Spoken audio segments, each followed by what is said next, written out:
There is a silent fatigue creeping through the corridors of the modern soul. It is a specific kind of exhaustion that refuses to yield to sleep, one that vacations cannot cure. Medicine, restricted by its purely mechanistic worldview, hastily slaps clinical labels on it to mask its own powerlessness before the mystery. Because what you are feeling, that leaden weight that turns the simple act of rising from bed into a Herculean battle, draining the color from the world before noon, is not what you have been told. I state this with the authority of one who has investigated the hidden worlds for a lifetime. This is not merely a chemical collapse of the brain or a hormonal failure. Rather, it is the most alarming symptom of a cosmic battle being waged not on external battlefields, but within your own etheric and astral structures.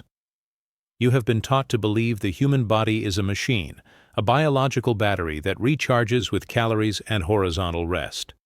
This is the founding lie, the capital error that allows your despondency to become chronic. If you treat a spiritual problem with material solutions, the result is the gradual atrophy of your will to live. What I am about to reveal requires you to abandon, at least for the next few minutes, the arid skepticism inculcated by universities and the media. What you call burnout or depression is, in the view of spiritual science, a systematic vampirization of your vital forces. It is a process where your human organization is being siphoned by influences that ordinary consciousness cannot perceive, but which the body feels as an unbearable gravity, a profound disconnection from the source that should sustain you. If you continue to ignore the true occult anatomy of the human being, treating the spirit as a byproduct of the brain, you will sleepwalk into a state of inner mechanization where genuine joy becomes an ancient legend, and man becomes an empty shell, efficient in economic functions, but dead in his creative essence. Through supersensible vision, I see the aura of current humanity. It is gray, contracted, vibrating in a dissonance that screams for help. The tragedy is that help is available. The source of inexhaustible energy pulses around you, in the cosmos, in the rhythm of the seasons, in the hierarchy of angels. But you have lost the password. You have forgotten how to open the floodgates of the etheric body to receive the divine influx. And so, you live on emergency reserves, burning your own vital substance until nothing remains but cold ash and a defensive cynicism. To understand the gravity of what we face, we must look beyond the surface of matter and identify the architect of this dark age. Nothing in the universe happens by chance. The materialism that dominates your science, education, and medicine is not a natural evolution of thought, but an agenda imposed by very precise spiritual forces. Forces I have identified in anthroposophy as Ahrimanic. Ahriman is the spirit of cold intelligence, of densification, of technology that does not breathe. His great objective, his mission in terrestrial evolution, is to trap the human being so deeply in matter, so fixated on the illusion of the physical senses, that he completely forgets his divine origin. Modern science, with its microscopes and telescopes, is the Church of Ahriman. It commands, look only at what can be measured, weighed, and counted. In doing so, it denies the existence of the etheric body, the body of formative forces that gives life to matter, and denies the astral body, the vehicle of consciousness and emotion. When you ignore these bodies, you cease to nurture them. This is exactly what Ahriman desires. A human being with a weak etheric body and a polluted astral body is docile, void of true will and easy to manipulate, an automaton that works, consumes, and dies without ever having truly lived. The source of my knowledge does not come from intellectual speculation, but from direct reading of the Akashic record, the etheric memory of the universe. What I see there is that we are traversing the epoch of the consciousness soul, the most difficult and dangerous period of human evolution. We must find the spirit through our own freedom, without the instinctive support the ancients possessed. But freedom has a price, isolation. And isolation, when not understood spiritually, transforms into this overwhelming despair, this sensation of cosmic orphanhood you carry in your chest. The enemy does not want you to know that this discouragement is not yours. It is not a flaw in your character, but an intrusion, an external frequency dissonant with your true solar nature. They want you to medicate the symptom into silence. As long as you are numb, you will not seek the real cause. And the real cause lies in how modern life, designed under Ahriman's influence, systematically destroys the bridges between man and the cosmos, 24 hours a day. The first great revelation regarding the occult origin of your perpetual tiredness lies in a mystery your civilization has completely profaned: the mystery of sleep and the rhythmic rupture between the physical and superior bodies. You believe sleeping is a passive act, a pause for muscles to relax and toxins to wash away. From the viewpoint of spiritual science, sleep is the most important event of the 24 hours.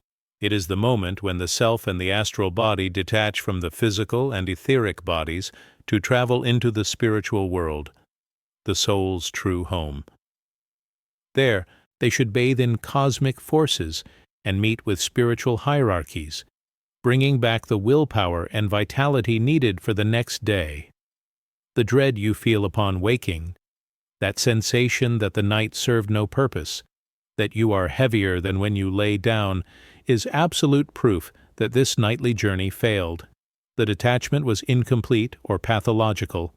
Modern life, with artificial light invading the night, screens emitting Ahrimanic blue light until the final second, and the chaos of materialist anxieties you take to bed, creates a viscous glue that tethers the astral body to the physical.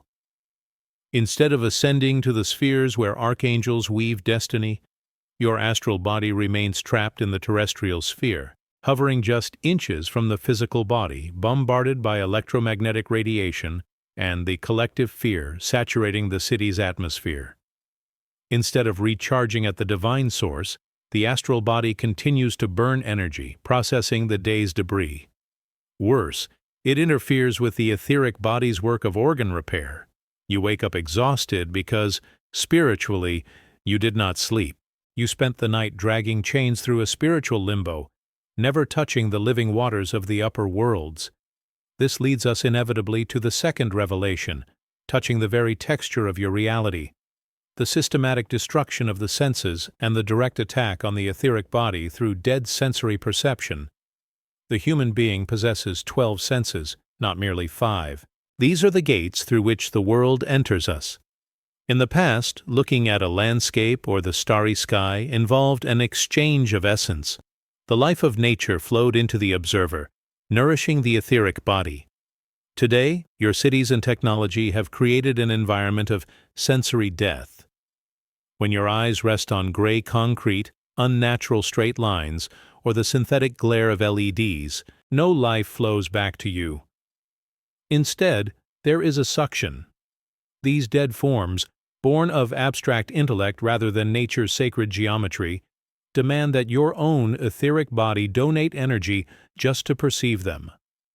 You are literally animating the dead world around you with your own life force, paying a vital toll with every glance. The noise of machines is not just an acoustic nuisance, it is a rhythmic aggression that shatters the cohesion of the etheric body. Your vital body thrives on rhythm and softness. Mechanical noise is arrhythmic and violent. With every sonic impact of the city, your vital body suffers micro-fractures. Here, Ahriman's cunning is cruelest. He gave us the convenience of technology, but charged the price in soul vitality. Electricity is, in its occult essence, fallen light. Light imprisoned in matter and degraded. Constant exposure to intense electrical fields and artificial light induces a sclerosis of the soul. You feel dry and uninspired because the environment lacks spiritual humidity, the living water element of the etheric, offering only the cold, dry fire of electricity. You try to combat this by seeking stronger stimuli, not realizing you are trying to heal a wound by rubbing salt into it. Deepening our anatomy of collapse, we reach the third revelation. Your own mode of thinking has become an agent of death. The fatigue is cognitive. You have been educated to think in a way that kills reality. Materialist thinking, which seeks to categorize and measure, deals only with what is already dead. When you look at a flower and conceptualize it merely as a set of cells and chemical reactions, you kill the flower in your mind. This abstract thinking requires a colossal amount of etheric force. The physical brain is a mirror. For a thought to appear in it, the brain must destroy a portion of living matter. Crystallized thought consumes life. Ancient thought was imagistic and fluid. It revitalized. Today, man spends his day engaged in mental processes that are purely logical and bureaucratic. Every spreadsheet, every cost-benefit calculation, every moment spent in this cold intellectual gymnastics extracts forces from your vital reservoir, turning them into mental dust. You feel brain dead at the end of the day because Ahriman has hijacked your cognitive process. He wants you to think like a machine.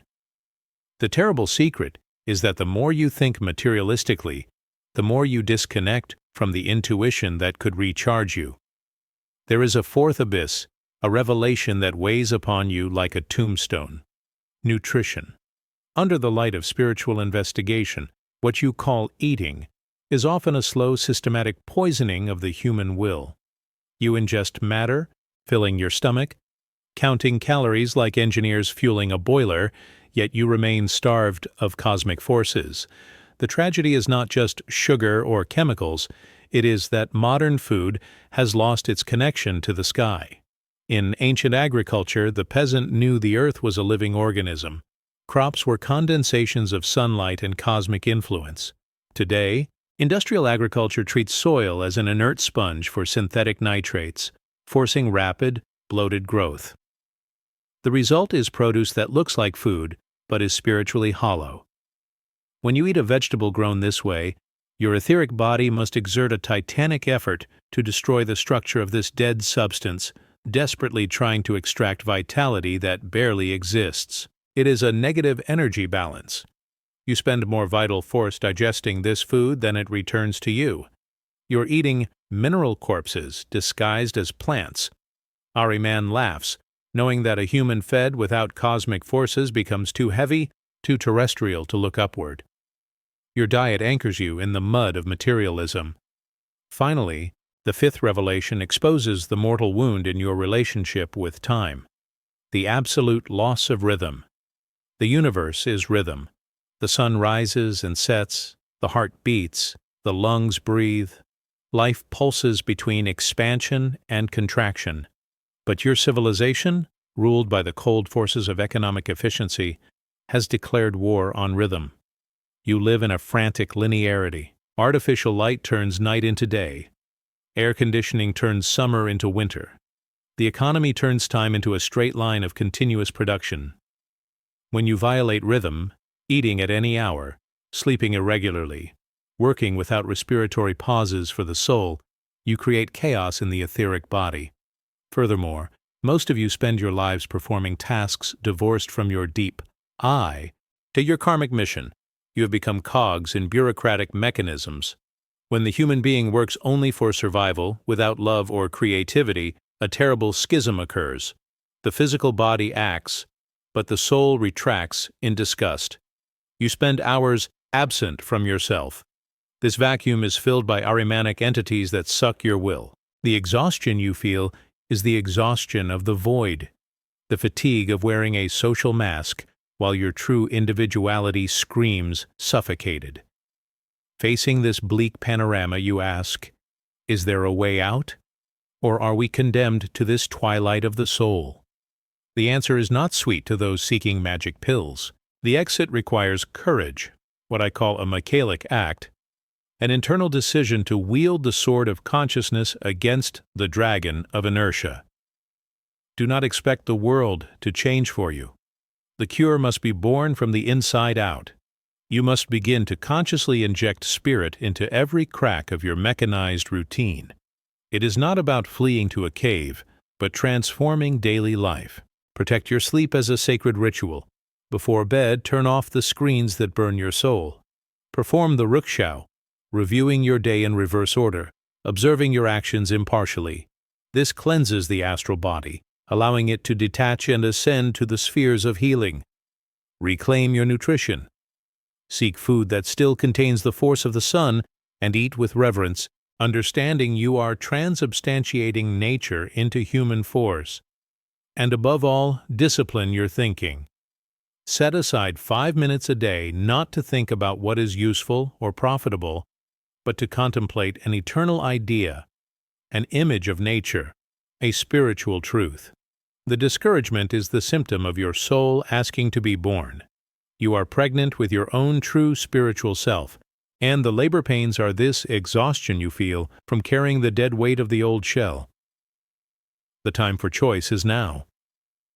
You can continue to sleep, anesthetized by distraction, or you can awaken to the reality that you are citizens of two worlds.